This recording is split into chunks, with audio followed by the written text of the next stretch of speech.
90s के बॉलीवुड की कई सुपरहिट फिल्मों में अपनी दमदार और बेहतरीन कॉमेडी का जलवा बिखेरने वाले कादिर खान को कौन नहीं जानता है। कादिर खान की गिनती ऐसे कलाकारों में होती थी जो अपने हर किरदार में जान डाल देते थे। यही वजह है कि दर्शक आज भी इनकी फिल्में बड़े चाव से देखते हैं। बॉलीवुड में कादिर खान ने लगभग 4 दशक से भी ज्यादा समय तक फिल्में की हैं। कादिर खान कभी बड़े पर्दे पर विलेन का रोल निभाकर दर्शकों के दिल में जगह बनाते, तो कभी अपने कॉमिक रोल के जरिए दर्शकों को गुदगुदाते दिखते थे। कादिर खान ने बॉलीवुड की कई सुपरहिट फिल्मों के स्क्रीन प्ले के साथ साथ डायलॉग भी अपने हाथों से लिखे थे। एक वक्त ऐसा भी था कि कादिर खान बॉलीवुड की हीरोइनों से ज्यादा फेमस हो गए थे और दर्शक पोस्टर देखने के बाद ही फिल्म के टिकट खरीदते थे। लेकिन आप में से बहुत कम लोगों को यह पता होगा कि हिंदी फिल्मों में अपनी दमदार और बेहतरीन एक्टिंग का जलवा बिखेरने वाले कादिर खान का बचपन बहुत गरीबी में निकला था।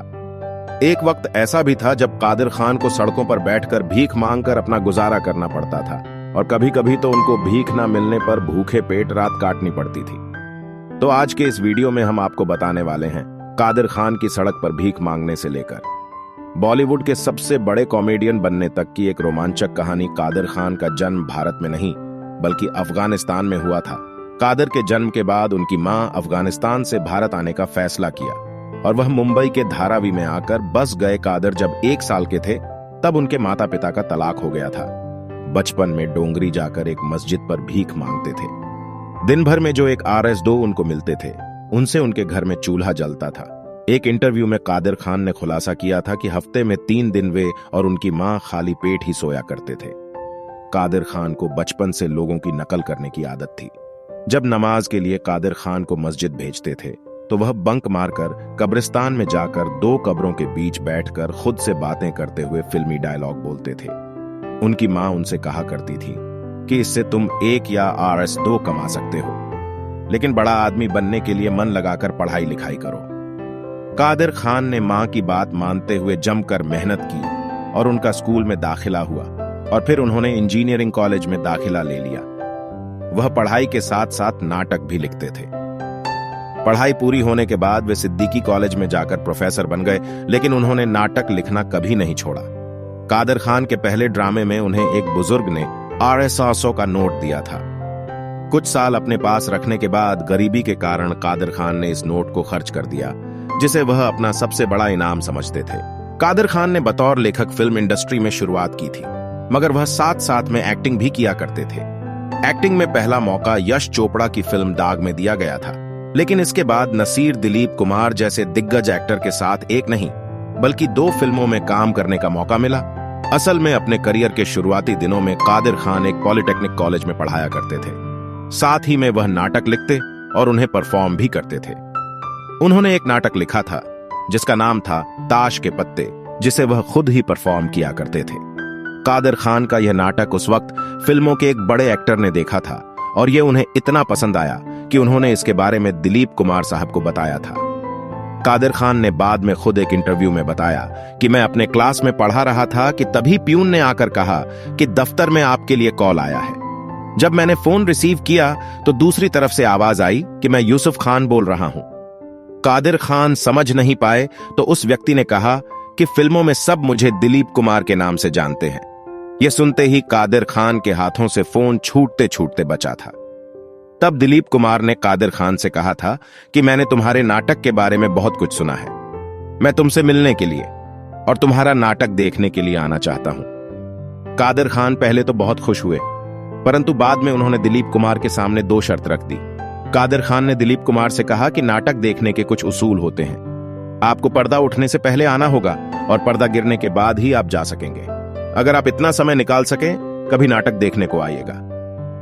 दिलीप कुमार ने कहा कि मैं समझ गया। उन्होंने वादा किया कि मैं पर्दा उठने से पहले आऊंगा, पर उन्होंने अपना वादा निभाया और समय से पहले पहुंचकर उन्होंने पूरा नाटक देखा था। कादिर खान की एक्टिंग ने उन्हें इतना प्रभावित किया कि नाटक खत्म होने के बाद दिलीप कुमार ने मंच पर पहुंचकर कहा कि मैं कादिर खान को अपनी अगली 2 फिल्मों में ले रहा हूं। ये फिल्में थी सगीना और बैराग। ये फिल्म साल 1974 और 1976 में रिलीज हुई थी। इसके बाद तो कादिर खान को एक्टिंग के ऑफर लगातार मिलने लगे और वह लेखक के साथ साथ अभिनेता के रूप में भी हिंदी फिल्म इंडस्ट्री में जम गए थे। उनके फिल्मी करियर में बड़ा मोड़ तब आया जब 1974 में मनमोहन देसाई और राजेश खन्ना के साथ फिल्म रोटी में काम करने का मौका मिला। मनमोहन देसाई को उन पर कुछ खास भरोसा नहीं था, लेकिन जब कादिर खान डायलॉग लेकर लाए तो मनमोहन देसाई बहुत खुश हो गए और उन्होंने कादिर खान को इनाम दे दिया। पहली बार उन्हें डायलॉग लिखने के लिए RSN लाख की फीस मिली और यहीं से उनकी जिंदगी बदल गई। कादिर खान बॉलीवुड की कई सुपरहिट फिल्मों में अपनी दमदार और लौटपोट कर देने वाली कॉमेडी का जलवा बिखेर चुके हैं। इनमें कुली नंबर 1, दुल्हे राजा, साजन चले ससुराल, मैं खिलाड़ी तू अनाड़ी, बाप, लोमड्डी, बेटा, 10 नंबरी, आंटी नंबर 1 जैसी सुपरहिट फिल्में शामिल हैं। फिल्मों के अलावा कादिर खान ने टीवी इंडस्ट्री में भी अपना हाथ आजमाया। कादिर खान कॉमेडी शो भी लेकर आए थे जिसका नाम था हंसना मत। इस सीरियल में कादिर खान के अलावा शगुफ्ता अली, अंजू महेंद्रू और हिमानी शिवपुरी भी शामिल थे। फिल्म इंडस्ट्री में कादिर खान और सदी के महानायक अमिताभ बच्चन के बीच काफी अच्छी यारी और गहरी दोस्ती थी।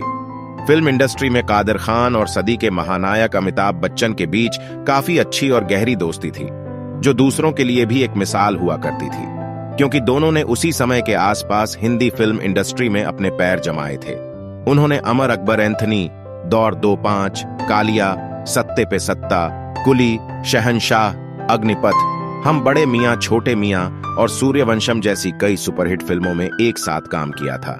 लेकिन कुछ समय के बाद कादिर खान और अमिताभ बच्चन की बेमिसाल दोस्ती में दरार पड़ गई थी। कादिर खान ने अपने एक इंटरव्यू में बताया था कि कैसे अमिताभ बच्चन को अमित जी ने रहने की वजह से उन्हें फिल्म से निकाल दिया गया था और कैसे उन्हें बॉलीवुड में फिल्में मिलना बंद हो गई थी। असल में यह मामला हो सकता है जब दक्षिण भारत के प्रोड्यूसर अपनी फिल्म में कादिर खान को लेखक के तौर पर लेने वाले थे, तो प्रोड्यूसर ने उनसे पूछा था कि क्या आप सेठ जी से मिले। कादिर खान ने पूछा, कौन सा जीव प्रोड्यूसर हो गया, और उसने बोला, आप सर जी को नहीं जानते। अमिताभ बच्चन को कादिर खान ने उनसे कहा, मैं उसे अमित कहता हूं, वह दोस्त मेरा। प्रोड्यूसर ने कहा, नहीं, आप उसे हमेशा सर जी बोलना, अमित नहीं, अभी वह एक बड़े आदमी है। अमिताभ ये बातें सुनते सुनते हमारी तरफ आ रहे थे और उन्होंने सोचा कि औरों की तरह मैं भी उन्हें सर जी कहूंगा, जो मैंने नहीं कहा। उस दिन से मैंने उसे कभी नहीं बुलाया और उसने मुझसे कभी बात नहीं की, और इसी वजह से अमिताभ बच्चन और कादिर खान की दोस्ती के बीच दरार पड़ गई थी। जिन फिल्मों ने अमिताभ बच्चन को सदी का महानायक बनाया था, उनमें से लगभग हर फिल्म में कादिर खान का योगदान था।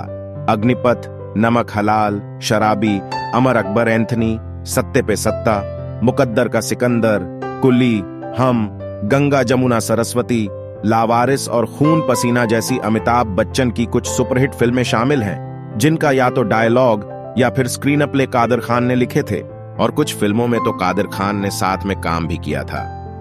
कादिर खान के लिखे गए डायलॉग को पर्दे पर बोलकर ही अमिताभ बच्चन ने बॉलीवुड में अपने एंग्री यंग मैन की ऐसी छवि बनाई जिसने उनको सदी के महानायक के तौर पर स्थापित किया था।